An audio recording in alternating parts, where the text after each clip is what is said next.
야, 너 퇴직하면 뭐 할 거냐? 후배가 던진 농담 섞인 질문이었다. 처음엔 웃어 넘겼다. 그런데 그날 저녁 괜히 가슴이 먹먹했다. 1968년생. 올해로 57세. 퇴직까지 2년 남았다. 회사에선 더 이상 새로운 기회도 없다. 회식 자리에서 내가 무슨 말을 해도 다들 조용히 웃기만 할 뿐 반응도 적다. 나도 안다. 내 시대는 저물고 있다는 걸. 그런데 정작 나는 은퇴 후 삶에 대해 아무런 준비도 없었다. 집은 있는데 대출이 남았고 아이는 아직 대학생이다. 국민연금은 언젠가 나오겠지 하고만 믿고 있었다. 퇴직금으로 뭘 할 건지도 노후에 얼마가 드는지도 계산해 본 적이 없었다. 한 번은 아내가 조심스럽게 물었다. 여보, 퇴직하면 우리 어디 살아야 돼? 그 질문에 난 대답도 못했다. 그저 피하고만 있었다. 본론 퇴직은 끝이 아니라 시작이었다. 1. 은퇴 준비의 진짜 시작은 퇴직 전 5년부터. 많은 사람이 은퇴를 회사를 그만두는 날로 생각합니다. 하지만 진짜 은퇴 준비는 최소 5년 전부터 시작해야 합니다. 68년생인 김 부장처럼 은퇴 23년을 남기고서야 뒤늦게 준비에 나서는 분들이 많습니다. 하지만 이 시점엔 이미 선택지가 많지 않습니다. 부동산 정리하려 해도 세금이 무겁고, 자영업은 준비시간 부족, 재취업은 경쟁이 치열하고, 연금은 불확실한 계산 속에 턱없이 부족. 늦었다고 생각한 그 순간이 현실과의 싸움이 시작되는 지점입니다. 사례 1도는 있는데 삶이 없었다. 59세 임 전무의 이야기. 임 전무는 퇴직하면서 7억 원의 퇴직금을 받았습니다. 모두가 부러워했죠. 저 정도면 걱정 없겠다는 소리를 들었습니다. 그는 퇴직 직후 부동산 임대업을 시작했습니다. 상가 하나, 오피스텔 하나. 수익도 괜찮았습니다. 문제는 시간이 남아도는 것이었습니다. 처음 1년은 친구들과 골프도 치고 여행도 다녔죠. 그런데 2년 차부터 전화 올 사람도 없고 갈 곳도 없는 나날이 반복됐습니다. 아이들도 바쁘고 아내와는 대화가 끊긴 지 오래. 나는 일을 그만둔 게 아니라 세상에서 퇴출된 기분이었어요. 임 전무는 결국 우울증 치료를 받았습니다. 노후의 삶은 단지 돈이 아니라 역할과 존재감의 문제였던 겁니다. 사례 2 남편이 은퇴하니 우리도 같이 무너졌어요. 55세 박선영 씨의 고백. 박 씨의 남편은 공기업에서 근무하던 1968년생 부장이었습니다. 정년 퇴직까지 3년 남았던 어느 날 자진 퇴직을 선택했죠. 이제 좀 쉬고 싶다며 은퇴를 선언했지만 문제는 집 안 분위기였습니다. 남편은 하루 종일 소파에 앉아 TV만 보고 있었고 박 씨는 하루 3끼 식사 준비에 늘어나는 잔소리에 지쳐가기 시작했습니다. 이럴 줄 알았으면 퇴직 준비라도 좀 해둘 걸. 둘 사이의 대화는 점점 줄어들었고 이혼이라는 단어까지 오갔습니다. 퇴직은 개인의 변화가 아니라 가족 전체의 리듬을 바꾸는 일입니다.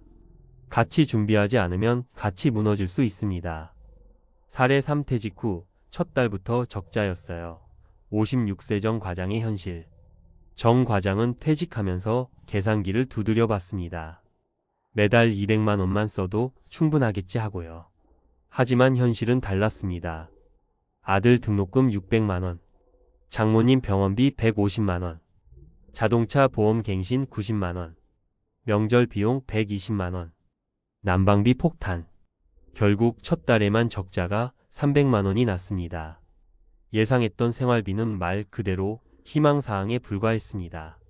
정 과장은 퇴직금 중 일부를 급히 깨서 충당했지만 이러다 몇 년 못 버티겠구나 싶었다고 말합니다. 정확한 은퇴 설계를 하지 않으면 1년이 아니라 한 달도 버티기 어렵다는 것을 절실히 느꼈다고 합니다. 은퇴 2년 전 반드시 확인해야 할 5가지. 내가 쓰는 월 생활비 정확히 파악하기. 카드 내역, 계좌 이체 내역으로 실사용액 정리. 퇴직금연금 외에 수입원이 있는가? 임대소득, 이자소득, 부업 가능성 체크. 배우자와의 대화 시작하기. 같이 준비하지 않으면 나중에 갈등이 시작됩니다. 주거 형태 결정하기. 자가냐, 전세냐, 시골로 갈 거냐? 이건 빨리 결정할수록 유리합니다. 건강보험세금 시뮬레이션 돌려보기. 은퇴 후 보험료는 월 15만 40만 원까지 급증할 수 있음. 결론 지금이 마지막 기회일 수 있습니다. 그때 이 영상만 봤어도 이 말은 단순한 후회가 아니라 놓쳐버린 기회에 대한 절규입니다. 퇴직은 멀리 있는 미래가 아닙니다. 단 2년, 아니 지금 이 순간부터 준비하지 않으면 퇴직 후의 삶은 휴식이 아니라 생존이 될 수도 있습니다. 오늘 이 글을 읽고 있는 당신, 지금부터라도 계산기 하나 꺼내보세요. 그리고 배우자와 마주 앉아 이야기해 보세요. 당신의 퇴직 후 삶은 준비한 만큼 달라질 수 있습니다. 퇴직 2년 전 반드시 알아야 할 은퇴 준비 체크리스트. 68년생 부장의 후회를 통해 본 은퇴 설계의 현실. 은퇴가 다가오는데 왜 준비는 부족한가? 대한민국에서 평균 퇴직 연령은 53.2세 2023년 기준입니다. 하지만 실제 정년은 60세이며 이후에도 소득 활동을 지속하는 경우가 많습니다. 그럼에도 불구하고 다수의 직장인들은 퇴직 12년 전이 되어서야 은퇴 설계를 진지하게 고민하기 시작합니다. 이 시점에서 나타나는 공통적인 문제는 다음과 같습니다. 수입원의 단절을 간과, 생활비의 착오 계산, 퇴직금 과시 및 투자 실패, 연금 과대 기대, 배우자 및 가족과의 계획 부재. 이는 단순한 후회로 끝나지 않고 은퇴 이후 삶의 질 저하로 직결됩니다. 전문가가 제안하는 퇴직 2년 전 점검표. 퇴직 2년 전은 단순한 준비가 아니라 의사결정의 골든타임입니다. 이 시기를 놓치면 이후에는 기회비용과 회복 가능성이 급격히 줄어듭니다. 다음은 은퇴 설계 전문가들이 제안하는 핵심 점검 항목입니다. 1. 월 평균 지출 파악 모르면 무너진다. 현금 흐름 분석이 첫 단계입니다. 카드 명세서, 자동이체 내역, 통장 거래 내역으로 지난 6개월 평균 지출 정리. 평균 은퇴 후 적정 생활비. 수도권 자가 기준 월 22만 280만 원. 수도권 전세월 세월 300만 원 이상. 2. 수입원 재정비 연금만으로는 버틸 수 없다. 국민연금 평균 수령액 2024년 기준 약 63만 원월. 국민연금, 퇴직연금, 개인연금, 임대수익 등을 통합한 은퇴 후 총 고정 수입원 정리 필요. 퇴직금의 수명은 58년 수준으로 별도의 수익 구조가 없으면 고갈 위험. 3. 주거 전략 조정 내 집이 리스크가 될 수도 있다. 부동산 보유 형태와 관리 가능성 점검. 고정비 절감을 위한 다운사이징 집 줄이기, 지방 전원주택 이주 등 고려. 전세 전환, 임대 수익화, 주택연금 가능성 분석. 4. 건강보험료 및 세금 시뮬레이션. 퇴직 후 지역가입자로 전환되면 건강보험료 급등. 월 15만 40만 원까지 증가 사례 다수. 공적연금 수령 시 연금소득세 발생 가능. 주택 보유세, 자동차세, 상속세 등도 장기 고려 필요. 5. 정서적 준비 및 관계 회복. 은퇴 후 정신건강 문제 우울, 소외감 등가 급증. 배우자와의 역할 충돌, 가족과의 갈등 예방 위해 대화와 역할 재조정 필수. 의미 있는 활동 설계 봉사, 공부, 파트타임 등도 필요. 실사례로 본 은퇴 실패의 공통점. 사례 A 59세 대기업 임원 자산은 있어도 소외감의 우울증. 퇴직금 7억 보유, 임대 수익월 250만 원. 퇴직 1년 후 사회적 고립감으로 정신과 치료 시작. 핵심 문제 역할 상실과 인간관계 단절. 사례 B 55세 부인의 고백 남편 은퇴 후 가정 불화. 남편 퇴직 후 매일 소파 생활. 식사 문제, 생활 리듬 붕괴로 갈등 심화. 핵심 문제 사전 대화 부재, 일상 설계 미흡. 사례 C 퇴직 직후 적자 전환 생활비 오산. 퇴직 후 매달 200만 원 예산 책정. 실제 첫 달 지출 480만 원 적자 280만 원. 핵심 문제 비정기 지출 미반영, 낙관적 계획. 은퇴는 재설계의 시작입니다. 퇴직은 단지 일을 그만두는 것이 아니라 삶 전체를 재정비하는 출발점입니다. 성공적인 은퇴를 위해서는 단순한 자금 확보보다 정확한 계획 수립, 정보 습득, 그리고 관계 재정비가 중요합니다. 지금 퇴직이 2년 남았든 5년 남았든 언젠가 하겠다는 태도는 가장 큰 리스크입니다. 오늘부터라도 다음의 액션을 시작해보세요. 생활비와 자산 현황을 문서로 정리. 연금 수령 예상액 확인 국민연금공단 퇴직연금 관리자. 부부 간 퇴직 이후 역할과 기대에 대한 대화. 부업 또는 60대 이후 가능한 활동 탐색. 전문가 상담을 통한 세금, 보험, 연금 최적화 조정. 마무리 조언 2년 남았다는 건 마지막 기회라는 뜻입니다. 68년생, 퇴직까지 2년 남은 부장의 말이 결코 남의 얘기일 수 없습니다. 퇴직 후에 후회하지 않으려면 지금 바로 준비해야 합니다. 지금이라도 빠르게 점검하고 실천에 옮긴다면 당신의 은퇴 후 30년은 불안이 아니라 자유가 될 수 있습니다. 60대 퇴직 교사의 눈물 연금이면 충분하다 착각의 대가. 안녕하세요. 혹시 여러분은 은퇴라고 하면 어떤 느낌이 드시나요? 어떤 분들은 그래도 난 국민연금도 있고 퇴직금도 있을 텐데 굳이 크게 걱정할 건 없겠지 하고 생각하실 수도 있어요. 또는 내가 교사 공무원 회사원이니 퇴직 후에도 연금만으로 어느 정도 버틸 수 있겠지 하는 막연한 안도감도 있을 겁니다. 그런데 막상 은퇴 후의 삶을 정말 구체적으로 상상해보면 간단히 해결될 만한 문제는 의외로 하나도 없어요. 집값, 생활비, 예상치 못한 의료비, 자녀 교육비나 결혼자금 지원 등등 손에 잡힐 듯 잡히지 않는 수많은 지출이 은퇴 이후에 본격적으로 우리의 숨통을 조여오기 시작하거든요. 오늘은 60대에 퇴직한 한 교사의 이야기를 통해서 왜 은퇴 준비가 단순히 연금이 있으니 됐다 수준에서 끝날 문제가 아닌지 함께 생각해 보려 해요.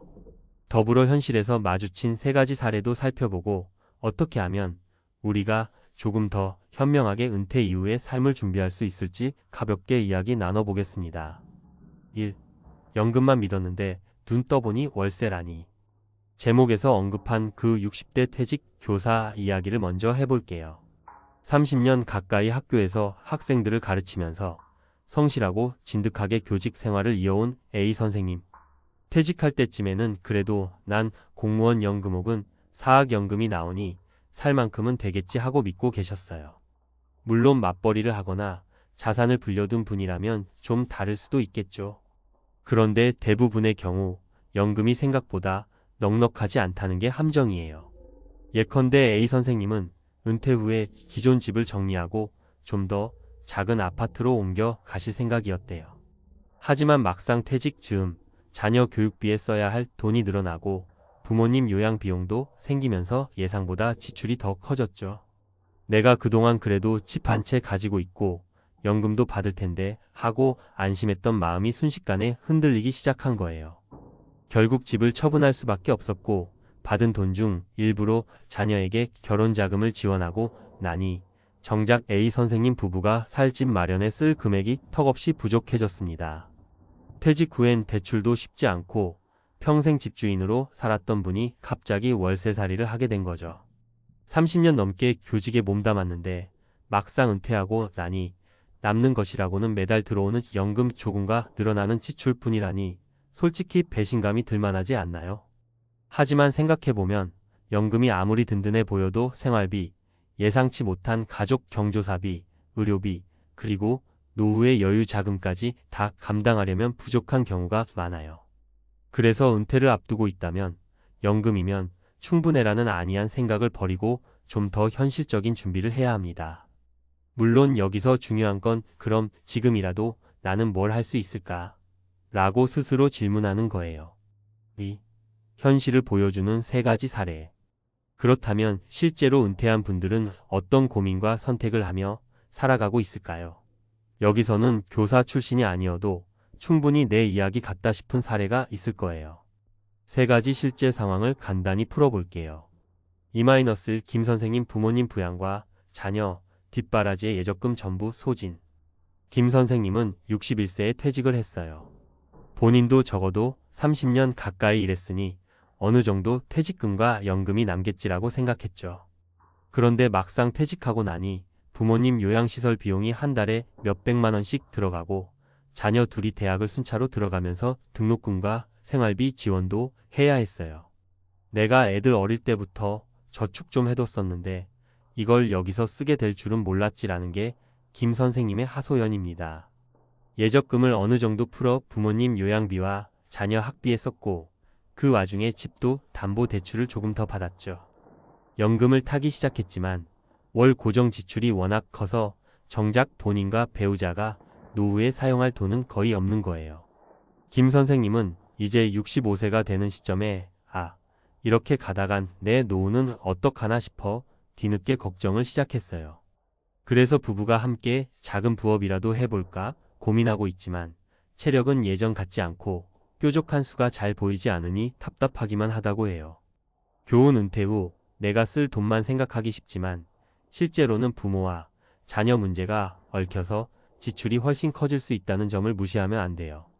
이 교장 선생님 은퇴 후 작은 가게 한번 해볼까 했다가 낭패. 이번에는 한때 교장까지 올라가셨던 이 선생님의 사례입니다. 오랫동안 학교 현장을 지휘해 오셨으니 행정 업무나 사람 관리에는 베테랑이었죠. 그래서 막연히 은퇴 후에 작은 가게라도 운영하면 월급처럼 꾸준히 수익이 생기지 않을까 하고 기대를 품으셨대요. 문제는 장사를 해본 경험이 전혀 없었다는 점이에요. 보통 자영업은 소자본이라도 어느 정도 리스크 관리가 필요하고 상권 분석이라든지 운영 노하우도 알아야 해요. 그런데 이 선생님은 나름 리더십도 있고 체계적으로 운영할 줄 아니까 괜찮겠지라는 자신감으로 무작정 시작해버렸습니다. 게다가 이미 은퇴를 해서 매달 연금이 들어오니 망하더라도 버틸 수 있을 거라고 생각한 거죠. 하지만 막상 장사를 시작해보니 월세부터 직원 인건비, 재료비 등등 계속해서 돈이 빠져나가고 코로나 시기 또는 경기 불안과 겹치면 손님이 뚝 떨어져 버리니 유지가 쉽지 않았어요. 어느새 퇴직금 중 상당 부분을 투자했던 자금이 순식간에 소진됐고 연금으로는 가게 적자를 메우기에도 벅차더랍니다. 결국 가게를 정리하고 손해만 왕창 본 뒤에 이 선생님은 그냥 아무것도 안 하고 푹 쉬면서 살 걸 하고 후회를 했다더군요. 물론 인생에서 새로운 도전을 한다는 건 멋진 일이지만 준비 없이 뛰어들면 은퇴 자금이 한순간에 날아갈 수 있다는 걸 보여주는 사례예요. 교훈 은퇴 후 새로운 사업이나 투자에 뛰어들 땐 연금이 버팀목이 돼줄 거다라는 막연한 믿음만으로 무리하지 말아야 해요. 2-3 박 선생님 공무원 연금으로 충분할 줄 알았다가 예기치 못한 의료비 폭탄. 박 선생님은 교직에 오래 계셨고 건강에도 큰 문제가 없었어요. 그래서 연금이 꽤 나올 거라 기대하고 실제로도 어느 정도 괜찮은 수준을 받기 시작했어요. 월 20만, 300만 원 정도라면 소소하게 쓰고 살겠지 싶었죠. 그런데 문제는 배우자가 갑자기 큰 수술을 받게 되면서 시작됐습니다. 물론 건강보험이 적용되긴 하지만 중장년 이후로는 각종 검사비, 약값, 재활치료비 등 추가 부담이 커져요. 한 달, 두 달 병원 신세를 지다 보니 병간호를 해야 했고 당장 이동이나 식사 준비가 어려우니 간병인을 쓰기도 해야 했죠. 한 달에 몇백만 원이 그냥 훌쩍 나가버리니 연금 2,300만 원으로는 턱도 없이 부족하다고 해요. 그나마 박 선생님 부부는 자녀들이 장성했고 본인들이 사전에 어느 정도 저축해둔 돈이 있어서 엄청난 빚을 지진 않았어요. 그렇지만 이제부터야 우리끼리 알콩달콩 여행도 다니며 살 줄 알았는데 병원비로 이럴 줄은 몰랐다면서 허탈해 하시더라고요. 은퇴 후 자유롭게 여유를 즐기며 살 시간이 주어질 줄 알았는데 현실은 의료비 때문에 긴축 재정을 해야 하고 사회활동도 크게 줄이게 되니까요. 교훈 은퇴 후엔 질병이나 사고 등으로 지출이 급격히 늘어날 수 있음을 반드시 고려해야 해요. 3. 결국 중요한 건 체계적인 계획과 대비. 위에서 살펴본 세 사례 어떠세요? 한 번씩은 주변에서 들어봤을 법한 이야기 아니던가요? 은퇴라는 게 내가 한 직장을 떠난다는 의미만 있는 게 아니라 인생의 새로운 스테이지에 진입한다는 뜻이죠. 문제는 그 스테이지가 내 소득이 크게 줄어들고 예상치 못한 지출이 더 자주 발생할 수 있는 시기라는 데 있어요. 딱 그 순간부터 이거 생각보다 빡세네, 큰일 났네 하고 당황하기 쉬운 거죠. 그럼 우리가 은퇴 전후로 실천할 수 있는 조언을 몇 가지 나눠볼게요.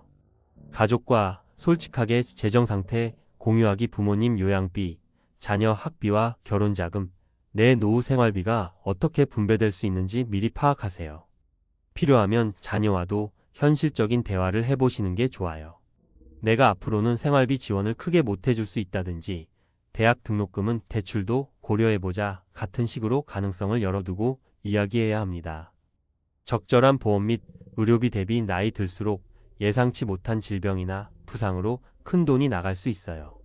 이미 의료보험이 있다 해도 간병, 재활, 비급여, 진료 등은 엄청난 비용이 들 수 있죠. 그래서 실손의료보험이나 간병보험 등을 미리 검토해보는 것도 중요해요.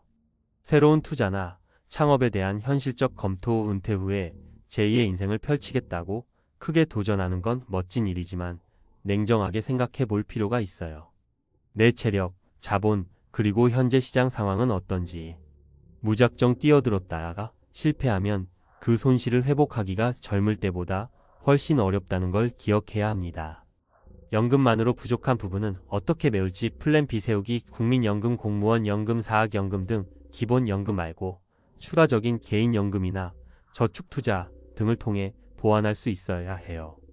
또 정년퇴직 이후에도 건강이 허락한다면 시간제 일자리나 강의, 컨설팅 같은 활동을 통해 추가 소득을 만들어보는 방법도 고민해 볼 수 있습니다. 은퇴 전에 현금 흐름 확보 방안 마련하기. 집 한 채만 달랑 갖고 있고 그마저도 대출이 많은 상태라면 은퇴 후 자산을 어떻게 나누고 굴릴지 고민해야 해요. 예를 들어 일정 부분 월세를 받을 수 있는 부동산을 갖춰둔다거나 금융 자산을 분산해둬서 매달 발생하는 이자나 배당을 생활비로 쓸 수 있게끔 미리 준비하는 등 나름의 설계를 해야 합니다. 4. 마무리. 은퇴는 끝이 아닌 새로운 시작. 사실 대부분의 퇴직 교사나 다른 직종분들도 은퇴 전까지는 내가 직장에서 이렇게 고생했으니 연금 받고 편히 살 자격이 있어라고 생각하실 수 있어요. 물론 그 마음 이해합니다. 힘든 직장 생활을 오래 했으니 이제 좀 쉬고 즐기는 삶을 살고 싶잖아요. 그런데 안타깝게도 우리가 살아갈 노후는 점점 길어지고 있고 돈은 생각보다 훨씬 빠르게 줄어들어요. 연금만으로는 한 달 생활비 충당이 빠듯할 수 있고 갑작스런 의료비나 가족 지원, 집 유지비 등의 목돈이 훅 빠져나가기도 하죠. 그러다 보면 내가 이렇게까지 궁색하게 살 줄은 몰랐는데 하는 후회를 하게 되기 쉽습니다. 그래서 지금이라도 늦지 않았다고 생각하고 혹은 아직 은퇴하지 않으셨다면 미리 준비를 꼭 해보세요. 가장 중요한 건 내 인생에서 어떤 우선순위를 잡을 것인가를 확실히 정하고 그에 맞춰 재정을 배분하는 거라고 봅니다. 누군가는 그래도 자녀 교육이 제일 중요해라고 할 수 있고 또 다른 누군가는 이제부터는 내 건강과 여가 생활이 우선이야 라고 할 수 있죠. 정답은 없어요. 하지만 분명한 건 아무것도 안 하고 연금이 알아서 해주겠지 하고 손 놓고 있으면 후회만 남게 될 확률이 아주 높다는 겁니다. 오늘 이야기는 그저 누군가의 불행담으로 끝내려는 게 아니에요. 오히려 남의 실수나 경험에서 우리가 미리 배울 수 있다면 그게 가장 현명한 거다라는 의미로 말씀드리고 싶어요. 은퇴를 앞둔 분이든 이미 은퇴하셨든 아직 젊어서 먼 훗날일 같다고 생각하는 분이든 부디 이야기가 조금이라도 도움이 되길 바랍니다. 긴 글 읽어주셔서 감사합니다. 한 가지 부탁드린다면 이 글을 보신 분들은 주변 분들과도 은퇴 준비 이야기를 편하게 나눠보세요. 서로 모르고 지나치는 정보가 있을 수도 있고 누군가가 미리 겪은 시행착오를 공유해준다면 나중에 큰 도움이 될 수 있거든요. 결국 은퇴 후에도 웃으면서 살기 위해서는 준비하고 대비하는 과정을 절대 가볍게 여기지 않아야 한다는 사실만큼은 잊지 않았으면 좋겠습니다. 여러분 모두 노후에도 안정과 행복이 함께하시길 진심으로 바라며 오늘 이야기는 여기서 마무리할게요. 감사합니다. 잘못된 재테크가 노후를 망친다. 지금 바로 고쳐야 할 투자 전략. 노후를 걱정하는 분들 중 상당수가 재테크에 대한 고민을 합니다. 하지만 아무리 노후를 위해 재테크를 한다고 해도 방향이 잘못되면 오히려 불행한 노후를 맞이할 수 있습니다. 재테크는 단순히 돈을 벌기 위한 수단이 아니라 삶의 안정과 미래를 대비하는 중요한 과정입니다. 잘못된 선택 하나가 노후, 자산을 송두리째 날려버릴 수 있기 때문에 지금 이 순간부터라도 재테크 전략을 점검하고 고쳐나가는 것이 필요합니다. 오늘은 잘못된 재테크로 인해 어려움을 겪은 3가지 사례를 통해 우리가 바로잡아야 할 핵심 전략을 알아보겠습니다. 사례 1. 주식시장에 올인한 50대 김씨. 김 씨는 50대 초반에 주식시장에 모든 자산을 투자했습니다. 그는 주식시장이 항상 상승할 것이라는 막연한 기대를 가지고 있었고, 주변에서 주식으로 돈을 벌었다는 이야기를 듣고는 더 큰 수익을 기대하며 은퇴 자금까지 모두 주식에 쏟아부었습니다. 초반에는 운이 좋게도 큰 수익을 냈지만 갑작스런 시장의 변동으로 투자한 주식이 반토막 나면서 큰 손실을 입었습니다. 김 씨는 그제야 주식은 고위험 고수익이라는 기본 원칙을 깨닫고 노후 자산을 안정적인 투자로 분산하지 않은 자신의 실수를 후회했습니다. 교훈: 주식은 큰 수익을 낼 수 있는 매력적인 투자처이지만 그만큼 위험도 큽니다. 특히 은퇴 자금을 모두 한 곳에 몰아넣는 것은 위험한 전략입니다. 주식시장에만 의존하는 대신 안정적인 자산으로 분산 투자를 고려해야 합니다. 사례 2. 부동산 투자로 실패한 60대 박 씨. 박 씨는 60대에 접어들면서 부동산은 절대 가격이 떨어지지 않는다는 믿음을 가지고 있었습니다. 그래서 자신의 퇴직금을 모두 투자해 지방에 있는 부동산을 매입했습니다. 그러나 지역 경기 침체와 인구 감소로 인해 부동산 가치는 점차 떨어졌고 매매가 어려워지면서 손실을 피할 방법이 없었습니다. 이로 인해 박 씨는 은퇴 후 생활비마저 부족한 상황에 처하게 되었습니다. 교훈: 부동산은 장기적으로 안정적인 투자 수단일 수 있지만 지역별로 차이가 크고 시세 변동에 민감할 수 있습니다. 부동산 투자는 철저한 시장 조사와 지역의 미래 전망을 고려해야 하며 전 재산을 부동산에 몰아넣는 것은 큰 위험이 따릅니다. 사례 3. 금융상품을 과신한 55세 이씨. 55세의 이씨는 안정적인 수익을 보장한다는 금융상품에 가입했습니다. 은행 직원의 권유로 시작한 투자였지만 설명을 제대로 듣지 않고 서둘러 계약한 결과 수익률은 기대에 미치지 못했습니다. 오히려 계약 해지 시 발생하는 높은 수수료 때문에 큰 손실을 보게 되었습니다. 이 씨는 금융상품의 구조와 수수료를 명확히 이해하지 않고 가입한 것이 큰 실수였다고 후회했습니다.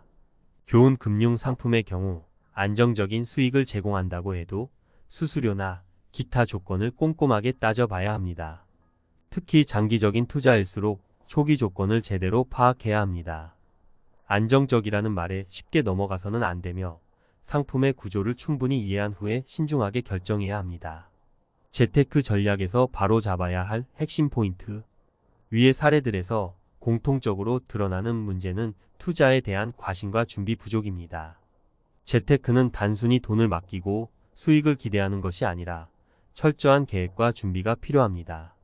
그렇다면 어떻게 하면 실패를 방지하고 노후를 안전하게 준비할 수 있을까요? 분산 투자: 모든 자산을 한 곳에 몰아넣는 것은 매우 위험합니다. 주식, 부동산, 예금, 채권 등 다양한 자산에 분산 투자하여 리스크를 최소화하는 것이 중요합니다. 충분한 정보 수집: 투자 전에 반드시 시장 동향, 투자 상품의 구조, 리스크 등을 충분히 조사하고 이해해야 합니다. 주변 사람들의 말이나 광고에만 의존해서는 안 됩니다. 장기적인 시각: 재테크는 단기적인 수익에만 집착해서는 안 됩니다. 은퇴 후에는 안정적인 현금 흐름을 유지하는 것이 중요하기 때문에 장기적으로 안정적인 수익을 낼 수 있는 방법을 찾아야 합니다. 결국 재테크의 실패는 한순간의 잘못된 선택에서 비롯되지만 그 피해는 오랫동안 이어질 수 있습니다. 노후를 편안하게 보내기 위해서는 지금 당장 재테크 전략을 점검하고 위험 요소를 제거해야 합니다. 지금까지 무심코 해왔던 투자 방식을 되돌아보고 전문가의 조언을 듣거나 자신만의 투자 원칙을 세워 실수 없는 재테크로 행복한 노후를 준비하시기 바랍니다. 잘못된 재테크가 노후를 망친다는 사실을 사례로 살펴봤습니다. 이제 그 내용을 더 깊이 들어가서 우리가 어떤 실수를 피해야 하고 어떻게 제대로 된 재테크를 할 수 있을지 전문가 칼럼 형태로 알아보겠습니다. 자칫 잘못하면 평생을 벌어 모은 자산을 한순간에 날려버릴 수 있는 게 재테크입니다. 특히 은퇴를 준비하는 50대나 이미 은퇴한 60대에게는 더더욱 신중함이 요구됩니다. 이번 칼럼에서는 몇 가지 중요한 원칙을 통해 안전하고 효과적인 재테크 전략을 이야기해 보겠습니다. 1. 안정성을 최우선으로 한 자산 배분. 재테크의 핵심 원칙 중 하나는 자산을 한 곳에 몰아넣지 않는 분산 투자입니다. 주식이든 부동산이든 금융상품이든 어떤 투자도 100% 안전할 수는 없습니다.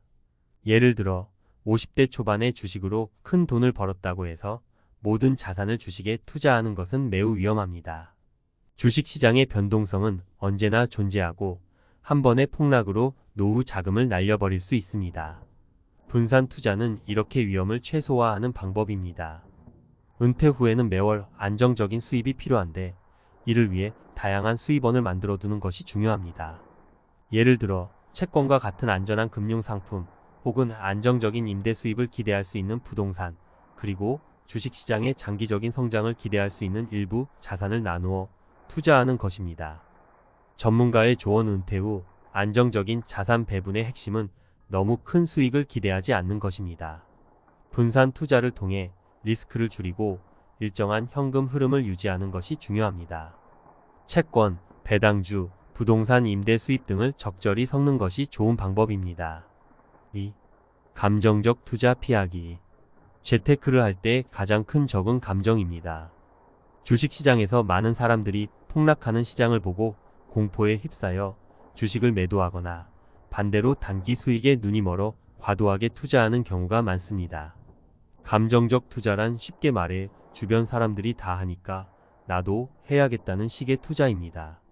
주식시장이 급등했을 때 나도 타이밍을 놓치지 말아야지 하며 감정적으로 대응하는 것보다는 차분하게 자신의 재정 상태를 점검하고 장기적인 관점에서 투자 결정을 내리는 것이 훨씬 현명합니다. 부동산 투자에서도 마찬가지입니다. 이 지역은 뜬다더라는 소문에 휘둘려 성급하게 투자하기보다는 철저한 시장 분석과 장기적인 계획이 필요합니다. 전문가의 조언. 감정적 투자로 인한 실패 사례는 너무 많습니다. 은퇴 자금을 다루는 데 있어서는 냉정한 판단이 필수입니다. 감정에 휘둘리지 않고 계획적으로 접근하는 것이 장기적인 수익을 보장합니다. 3. 투자 상품을 철저히 이해하기. 많은 사람들이 은퇴 자금을 운용하면서 금융 상품을 선택합니다. 이때 가장 중요한 것은 투자하려는 상품을 철저히 이해하는 것입니다. 금융 상품에 대한 지식이 부족한 상태에서 은행이나 증권사 직원이 권하는 대로 투자 상품에 가입하는 경우가 많습니다. 이때 설명을 제대로 듣지 않고 계약서를 서둘러 사인하는 것은 큰 실수가 될 수 있습니다. 예를 들어 변액연금이나 특정 수익률을 보장한다는 상품들은 초기 수수료가 높거나 중도 해지 시 발생하는 비용이 큽니다. 이런 사항들을 미리 꼼꼼하게 확인하지 않으면 나중에 손실을 보게 될 수 있습니다. 따라서 금융 상품을 선택할 때는 반드시 수익률뿐만 아니라 수수료, 중도 해지 조건, 리스크 등을 충분히 이해한 후에 결정하는 것이 중요합니다. 전문가의 조언. 금융 상품은 복잡한 구조를 가질 수 있기 때문에 반드시 상품의 내용을 충분히 이해한 후 투자해야 합니다. 특히 은퇴 후 사용할 자금은 절대 무작정 남의 말을 믿고 맡겨서는 안 됩니다. 직접 공부하고 이해한 후에 투자하는 것이 중요합니다. 4. 은퇴 후에도 현금 흐름을 유지하는 전략. 은퇴 후에는 더 이상 정기적인 월급이 들어오지 않기 때문에 현금 흐름을 유지하는 것이 매우 중요합니다. 이를 위해서는 퇴직 전부터 안정적인 현금 흐름을 창출할 수 있는 자산을 미리 확보하는 것이 필요합니다. 부동산 임대 수익이나 배당주, 채권 등의 방법을 통해 매월 일정한 수익을 받을 수 있다면 노후 생활이 훨씬 안정적으로 유지될 수 있습니다. 또한 은퇴 후에도 일정 부분 일을 계속하는 것이 현명한 전략일 수 있습니다. 은퇴 후 모든 일을 그만두고 쉬기만 하는 것이 아니라 자신이 즐기고 의미 있는 일을 하면서 일정 수익을 창출하는 것이 삶의 질을 높이는 데 도움이 됩니다. 예를 들어 취미를 활용한 작은 비즈니스를 운영하거나 파트타임으로 가볍게 일하는 것도 한 방법입니다. 전문가의 조언. 현금 흐름을 유지하기 위해서는 퇴직 전부터 이를 대비해야 합니다. 은퇴 후에도 소액이라도 지속적으로 수익을 창출할 수 있는 방법을 찾아야 하며 이를 지속하면서 삶의 의미도 함께 찾는 것이 중요합니다. 5. 은퇴 후 소비 관리의 중요성. 아무리 좋은 재테크 전략을 세웠다고 하더라도 은퇴 후 과도한 소비를 한다면 아무 소용이 없습니다. 실제로 많은 사람들이 은퇴 후에도 젊을 때처럼 소비를 유지하다가 예상치 못한 지출로 어려움을 겪습니다. 은퇴 후에는 수입이 줄어들기 때문에 그에 맞는 소비 계획이 필요합니다. 일반적으로 은퇴 후에는 생활비를 최소화하고 꼭 필요한 부분에만 지출하는 것이 중요합니다. 예를 들어 넓은 집을 유지하는 데 드는 비용이 부담된다면 더 작은 집으로 이사하여 고정비를 줄이는 것도 하나의 방법입니다. 또한 불필요한 사치품이나 고가의 취미 대신 소소하게 즐길 수 있는 취미 생활을 통해 소비를 관리하는 것이 현명합니다. 전문가의 조언: 은퇴 후에는 소비 패턴을 반드시 점검해야 합니다. 젊을 때처럼 무리한 소비를 계속하다 보면 아무리 좋은 재테크 전략도 소용없게 됩니다. 생활비를 최소화하고 불필요한 소비를 줄이는 것이 안정적인 노후 생활의 기본입니다. 6. 전문가와의 상담이 필수. 마지막으로 재테크 전략을 세우는 데 있어서 혼자 모든 것을 결정하기보다는 전문가의 도움을 받는 것이 매우 중요합니다. 특히 노후 자금은 인생의 마지막까지 영향을 미치는 중요한 자산이기 때문에 전문가의 조언 없이 섣부른 판단을 내리는 것은 큰 위험이 될 수 있습니다.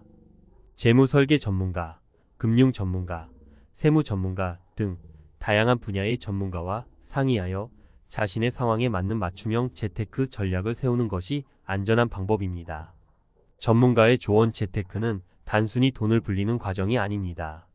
노후 생활의 안정과 직결되는 중요한 문제이기 때문에 전문가의 도움을 받아 자신에게 맞는 전략을 세우는 것이 필요합니다. 특히 재무 설계는 개인마다 다르기 때문에 전문가와의 상담을 통해 올바른 결정을 내려야 합니다. 결론적으로 잘못된 재테크는 은퇴 후 삶을 망칠 수 있지만 올바른 전략을 통해 노후 생활을 안정적으로 유지할 수 있습니다. 감정적 투자를 피하고 분산 투자와 현금 흐름 유지, 소비 관리 등을 통해 위험을 줄이면서도 안정적인 자산 운용을 할 수 있습니다. 또한 전문가의 도움을 받아 자신에게 맞는 맞춤형 재테크 전략을 세우는 것이 중요합니다. 지금이라도 늦지 않았습니다. 여러분의 노후 자금을 제대로 관리하여 행복하고 안정된 은퇴 생활을 시작해 보세요. 60대 의사의 은퇴 후 몰락. 병원장에서 캠핑카 생활자로. 여러분, 혹시 이런 소식 들어보셨나요? 어제까지만 해도 호화로운 병실을 누비며 존경받던 병원장이 은퇴 후에는 캠핑카에서 지내고 있다는 이야기 말이에요. 사실 처음 들으면 아니, 병원장이면 돈도 많고 명성도 높을 텐데 왜 그렇게 됐지? 라는 생각이 들기 마련이죠. 그런데 가만히 곰곰이 생각해보면 우리도 언젠가 은퇴를 하게 되고 자칫 잘못 준비하면 남일 같지 않을 수 있다는 데에서 왠지 모르게 공감이 가기도 합니다. 오늘은 은퇴 준비가 왜 중요한지, 그리고 실제로 일어날 수 있는 3가지 사례를 통해 은퇴 후 삶에 대해서 구어체로 편하게 이야기해 볼까 해요. 혹시 나는 아직 젊으니까 라고 생각하시는 분이 계시다면 잠깐만 제 이야기를 들어보시죠. 은퇴 준비는 내 나이가 몇 살이냐와 크게 상관이 없습니다. 30대, 40대라도 마음 먹고 준비해야 하고 50대, 60대라고 해서 이미 늦었다며 포기할 수도 없어요. 은퇴 준비라는 건 늦었다고 생각할 때가 사실상 가장 빠른 시점이거든요. 1. 은퇴 후 몰락의 시작. 아직도 나는 돈을 잘 벌 거야 라는 착각. 제 주변에도 의사, 변호사, 교수처럼 전문직에 종사하는 분들이 꽤 있거든요. 그분들의 공통된 특징 중 하나가 뭐냐면 현재의 수입 수준이 앞으로도 계속 유지되리라 믿는다는 거예요. 아무래도 타 직업에 비해 수입이 높은 편이고 주변 사람들도 늘 부자나 엘리트로 대우해주니까 스스로도 그렇게 생각하기 쉽죠? 그런데 문제는 은퇴를 하고 나면 그 무제 아닌 것 같았던 현금 흐름이 뚝 끊긴다는 데 있어요. 사실 그 병원장님 가명으로 김 원장님이라 치게요도 그랬대요. 한창 병원을 운영할 땐 월 수입이 상당했지만 은퇴와 동시에 소득이 갑자기 없어지니까 지출 구조를 감당할 수 없게 된 겁니다. 더군다나 병원 운영을 완전히 철수할 때 들어가는 비용이나 장비 매각, 의료진 퇴직금 등 예상치 못한 금전적 부담이 한꺼번에 오니까 그야말로 돈 먹는 하마가 되어버린 거예요. 결국 이 모든 비용 처리에 실패하면서 갖고 있던 부동산도 처분해야 했고 은행 대출로 돌려막기 하다 보니 재산이 바닥나 버렸다고 해요. 이게 멀리 있는 이야기가 아니라 실제로도 흔히 있는 일이랍니다. 그럼 다들 그래도 어떻게 캠핑카 생활까지 가는 거지? 라고 놀라실 수 있겠지만 집을 처분하고도 남은 빚이 있으니 어쩔 수 없이 캠핑카라는 선택지가 남은 거예요. 상대적으로 월세나 생활비가 적게 들고 이리저리 옮겨 다니며 숙박비 절약도 가능하니까 말이죠. 하지만 원했던 삶은 분명 아닐 겁니다. 은퇴 후 평온한 노후를 보내고 싶었을 텐데 예기치 못한 몰락의 현실에 부딪히고 만 거죠. 은퇴 후 삶이 몰고 오는 무거운 현실. 사실 사람마다 은퇴 후 상황은 다 달라요. 어떤 사람은 연금 제도가 잘 갖춰져 있기도 하고 또 누군가는 여러 부동산으로 임대 수익을 벌어 꽤나 풍요롭게 사는 경우도 있죠. 그런데 여기서 가장 중요한 포인트가 있습니다. 막상 은퇴가 닥쳤을 때 내가 어떤 삶을 살고 싶고 이를 뒷받침해줄 재정적인 준비가 제대로 되어 있는가? 우리 모두 미래를 100% 예측할 순 없어요. 그리고 정년이라는 게 있더라도 예상치 못하게 회사를 그만두거나 사업이 어려워질 수도 있습니다. 그렇기 때문에 은퇴 이후에 여러 가지 리스크에 대비해 놓는 게 좋습니다. 우리가 알던 병원장님처럼 평생 고수익을 올리던 분조차 한 번에 무너질 수 있다면 사실 누구나 리스크에서 자유롭지 못하다는 뜻이기도 합니다. 이제 3가지 사례를 들어서 좀 더 구체적인 이야기를 해볼게요.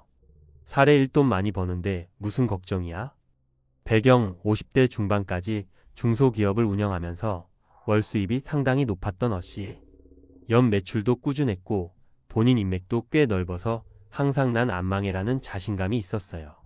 정계 그런데 2년 전 주력 상품이 시장에서 갑자기 외면받기 시작했고 코로나 시국까지 겹치면서 매출이 반토막이 난 거예요. 그래도 직원 월급, 임대료, 공장 운영비를 감당해야 하니 매달 적자였죠. 결국 회사를 접으면서 가져있던 자산 부동산, 주식 등을 경매나 급매로 처분해야 했는데 시기가 시기인지라 손해가 컸습니다. 결과 55세에 사실상 은퇴가 되어버렸지만 정식 은퇴 준비를 제대로 안 했던 터라 연금도 부족하고 퇴직금도 따로 마련되지 않은 상태에 가지고 있던 예적금은 회사 부도 막느라 없어진 지 오래고 이렇게 갑작스럽게 찾아온 은퇴가 파산으로 이어졌다는 사례입니다. 어씨가 처음부터 최악의 경우를 대비해 조금씩 재산을 안전자산으로 분산해 놓거나 적어도 월 지출 규모를 줄이는 연습을 했었다면 어땠을까 싶어요. 돈 많이 버니 걱정 없어 라고 생각하고 마음 놓고 살다가 갑작스러운 퇴직과 함께 수입이 0이 되니 당장 생활이 버거워졌죠. 사례 이 집은 있으니까 살 수 있지 않을까? 배경 60세 전후로 교직에서 정년 퇴직한 B씨. 세후 연금이 한 달에 200만원 정도 들어오고 지방에 20평대 아파트 한 채가 있어서 최소한 팝 굶진 않겠지라고 생각했다고 해요. 전개 막상 은퇴하고 보니 시간도 남아돌고 아들 며느리 손주와 더 자주 만나고 싶어졌어요. 명절에도 선물하고 싶고 손주 용돈도 챙겨주고 또 나름 동호회 활동도 하고 여행도 다니고 싶어졌죠. 그런데 문제는 이런 사소한 지출이 매달 몇십만 원씩 훌쩍 더 필요한 거예요. 연금 200만 원만으로는 아파트 관리비와 공과금, 생활비를 해결하기 빠듯하니까 그 이외의 여가문화 생활 비용이 전혀 안 되는 겁니다. 결국 B씨는 손주를 보러 갈 때도 차비나 선물비를 아껴야 하고 해외여행은 꿈도 못 꾸는 상황이 되었죠. 스트레스로 인해 건강까지 악화되니 병원비가 추가로 들게 되었고요. 집이 있으니 난 괜찮아라고 생각했지만 정작 현금 흐름이 부족하다는 걸 몸소 깨닫게 된 사례입니다. 이게 참 아이러니한 게 은퇴 전에는 바빠서 여행 갈 시간이 없었지만 돈은 좀 있었고 은퇴 후엔 시간이 남는데 돈이 부족하다는 거죠. 이럴 때 단순히 집이 있으니까 라고 안심만 하고 있을 게 아니라 집을 담보로 대출을 받거나 주택연금 등을 고려해 볼 수도 있었을 거예요. 또는 60대 초중반이라면 여전히 가능할 수 있는 재취업이나 파트타임 일자리를 찾아보는 방안도 있고요. 사례 3 은퇴하면 그래도 전문성 살려 일할 수 있지 않을까? 배경 62세의 대기업 임원으로 퇴직한 C씨. 오랫동안 쌓은 인맥과 전문성을 살려 자문이나 강연 등으로 현역 못지않게 수입을 이어가겠다고 생각했어요. 사실 퇴직 직후엔 몇몇 회사에서 연락이 오기도 했습니다. 전개 문제는 12년 지나니 업계 흐름이 빠르게 변하고 새로 등장한 경쟁자들은 젊고 또 최신 트렌드를 잘 아는 사람들이라는 점이었어요. CC가 생각하던 평생 자문 기회가 생각보다 많지 않았죠. 또 본인이 희망하는 보수와 실제 시장에서 지불 가능한 보수 사이의 괴리가 컸고요. 그러다 보니 은퇴 후 바로 시작했던 몇 건의 프로젝트 이후로는 연락이 뜸해졌어요. 결과 CC는 뭐 크게 상관없어. 이제 쉬면서 가끔 취미로만 일하면 돼. 라고 처음엔 자신했지만 몇 달 지나서 보니 월급 없이 생활하기가 은근 빠듯한 거예요. 집도 대출이 조금 남아 있었고 자녀 결혼 비용도 얼마 남지 않아 부담이 컸죠. 설상가상으로 시간이 흐를수록 경력이 옛날 이야기가 되어버려 재취업이나 자문 기회를 잡기 어려워졌습니다. 우리가 흔히 나중에 내 경력을 살려서 뭐라도 할 수 있을 거야 라고 생각하지만 실제로 은퇴 후에는 기존 인맥이 흩어지거나 산업 트렌드가 급변해 활용하기 쉽지 않은 게 현실입니다. 은퇴 전에 나 스스로 경쟁력 있는 사람으로 남아있으려면 어떤 역량을 업데이트해야 하지? 라는 고민이 필수죠. 3. 그럼 어떻게 해야 할까? 위 사례들을 보면 결국 공통적으로 은퇴 이후 돈이 없거나 갑작스러운 상황 변화에 대비하지 못해 힘들어진다는 점이 보입니다. 그렇다면 어떻게 해야 할까요? 은퇴 시점과 이후의 지출을 구체적으로 계산하기. 예를 들어 은퇴 후에도 매달 들어가는 고정 지출 축법이 보험료, 차량 유지비 등을 파악하고 여가나 문화생활, 용돈, 예비비까지 포함해야 해요. 이 정도면 될 거야 라는 막연한 예측이 아니라 실제로 엑셀이나 가계부 앱을 써서 숫자를 세세하게 넣어보는 게 중요합니다. 은퇴 후에도 소득이 생길 미니잡 고민하기. 완전히 영원 소득으로 버티는 건 쉽지 않아요. 은퇴 전부터 시작할 수 있는 부업 혹은 은퇴 후 파트타임으로 할 수 있는 일을 미리 고민해보는 것이 좋습니다. 주식 투자나 부동산 임대 수익도 방법이지만 시장 상황에 따라 리스크가 크니까 여러 가지 분산 전략을 세워두는 게 안전하죠. 내 전문성의 유효 기간을 인정하기. 은퇴에서도 전문성을 살릴 생각이라면 끊임없이 자기 개발을 해야 합니다. 난 경력 30년 차야가 아니라 지금 시장에서 필요한 최신 기술과 트렌드를 얼마나 알고 있나를 체크해 봐야 해요. 그래야 은퇴 후에도 내가 할 수 있는 일이 비교적 확실해집니다. 심리적 안정감 확보. 돈 문제만큼 중요한 게 심리적 안정이에요. 은퇴 후 인간관계도 달라지고 사회적 지위가 낮아졌다는 우울감이 올 수 있거든요. 그러니 자존감이 떨어지지 않도록 새로운 취미를 만들거나 봉사활동이나 동호회 등에서 사회적 교류를 꾸준히 이어가는 것도 좋아요. 4. 마무리하며. 60대 의사의 은퇴 후 몰락 이야기는 어찌 보면 극단적으로 들릴 수 있지만 실제로 유사한 사례가 우리 주변에 적지 않아요. 그런데 안타까운 건 이런 이야기를 전해 듣고도 에이 난 아니야 라고 생각하는 사람이 많다는 겁니다. 막상 닥치면 누구나 당황할 수밖에 없어요. 은퇴 준비는 빠르면 빠를수록 좋고 혹시 지금 50대, 60대라면 지금이라도 늦지 않았습니다. 우선 내가 쓰는 돈이 얼마나 되는지, 은퇴 후엔 어떤 생활을 꿈꾸는지부터 차근차근 따져봐야 해요.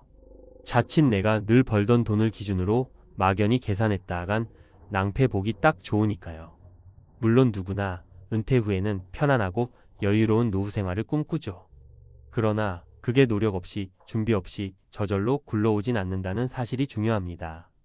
부디 여러분은 오늘 이야기한 사례들을 보시며 내 미래가 어떻게 될지 한 번쯤 진지하게 생각해 보셨으면 좋겠어요.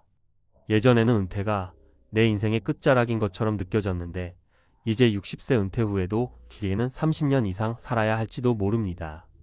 그 시간 동안 어떻게 살아갈 것인지를 미리 고민하고 계획해야 캠핑카에서 원치 않는 생활을 하게 되는 불상사는 피할 수 있을 테니까요.